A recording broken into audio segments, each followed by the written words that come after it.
नमस्कार दोस्तों, आज के इस वीडियो में हम कक्षा 7वीं विषय सामाजिक विज्ञान की एडग्रेड अभ्यास पुस्तिका की आपकी जो नई बुक है उसके हम अध्याय 2 राजा और उनके राज्य के सभी प्रश्नों को उत्तर हम देखने वाले हैं प्रोजेक्ट सहित। इसके पिछली वीडियो में हमने पार्ट 1 का उत्तर देख लिया था, तो आइए वीडियो को हम बिना किसी देरी के शुरू कर लेते हैं।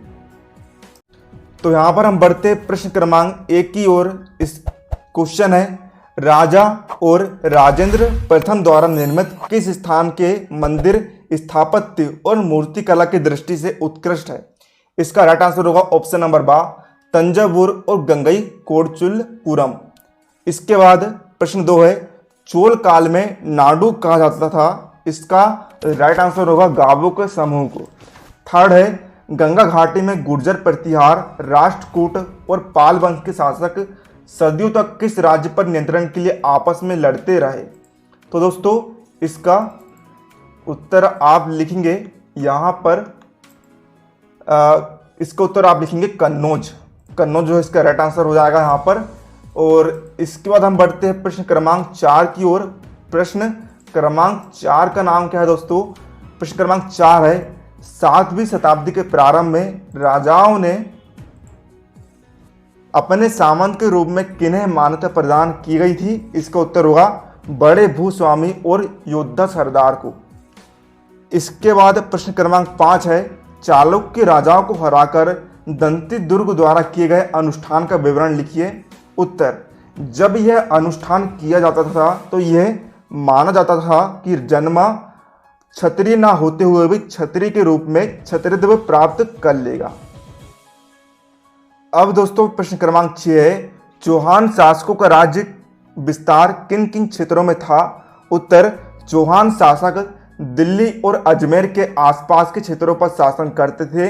इन्होंने अपना राज्य विस्तार गुजरात व पश्चिमी उत्तर प्रदेश तक करना चाहा।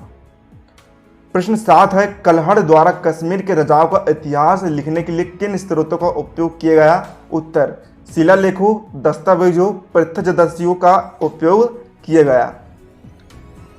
8वां प्रश्न है, गंगा घाटी के कन्नौज नगर को लेकर किस वंश के शासकों के बीच लंबे समय तक संघर्ष होता रहा और क्यों? उत्तर, गंगा घाटी के कन्नौज नगर को लेकर गुर्जर प्रतिहार राष्ट्रकूट और पाल वंशों के बीच संघर्ष होता रहा। प्रश्न 9, चोल शासन में सभा की सदस्यता के लिए क्या अर्हता थी? उत्तर, पहला, भूमि का स्वामी होना चाहिए। सेकंड, उनकी उम्र 35 से 70 वर्ष के बीच होनी चाहिए। थर्ड, वेदों का ज्ञान होना चाहिए। फोर्थ, ईमानदार होना चाहिए। इसके बाद प्रश्न 10 है, चोल वंश द्वारा किस प्रकार सत्ता प्राप्त की गई?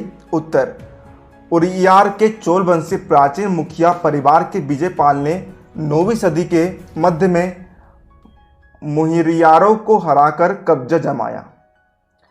इसके बाद 11वां प्रश्न है, चोल राजाओं के समय विकसित स्थापत्य एवं मूर्ति कला की विशेषताएं लिखिए। उत्तर, चोल कांस्य प्रतिमाएं संसार की सबसे उत्कृष्ट प्रतिमाओं में गिनी जाती है। ज़्यादातर प्रतिमाएं देवी देवताओं की थी, लेकिन कुछ प्रतिमाएं भक्तों की भी बनाई गई। प्रश्न क्रमांक 12, चोल राजाओं के समय कृषि एवं सिंचाई की क्या व्यवस्था थी? उत्तर, जंगलों को काटकर कृषि योग्य बनाया गया। डेल्टा क्षेत्रों में बांध बनाए गए। सिंचाई के लिए नहरों का निर्माण किया गया। प्रश्न 13, चोलकालीन प्रशासन व्यवस्था की प्रमुख विशेषताएं लिखिए।